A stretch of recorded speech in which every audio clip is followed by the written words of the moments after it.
Gipangtagtag sa Integrated Waste Management Division, SEMO,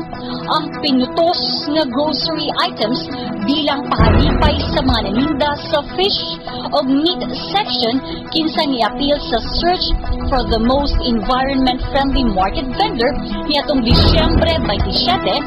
2013. 41 ka mga nanindahay sa fish section ang nahatagan og grocery items nga nagkantidad og 500 pesos nga naglakip sa lean pork meat, 2 ka kilo bugas, corned beef, sardinas, 1 pack special bihon, coffee, powdered juice, Milo, gatas, noodles ug brown sugar. Sa meat section, ang tulo ka mga naninda og karne nga ni-appeal sa mong contest na kadawat og 10 ka kilong bugas.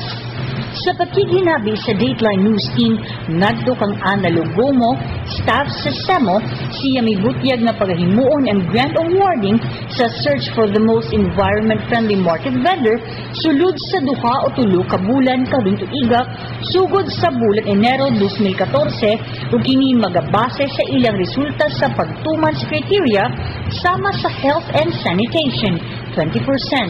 solid waste management 40%, information, education, communication campaign, 30%, o bonus points, 10%. Ang mga major prizes naglakip sa 22-inch flat-screen LED television sa first prizes, home theater sa second prize, o electric stand fan sa third prize. Appeal sa atong contest, and this is only ang consolation prizes.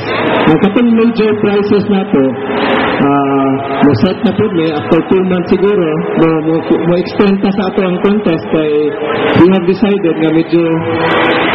dili kayo may satisfied sa result sa ato ang contest karon.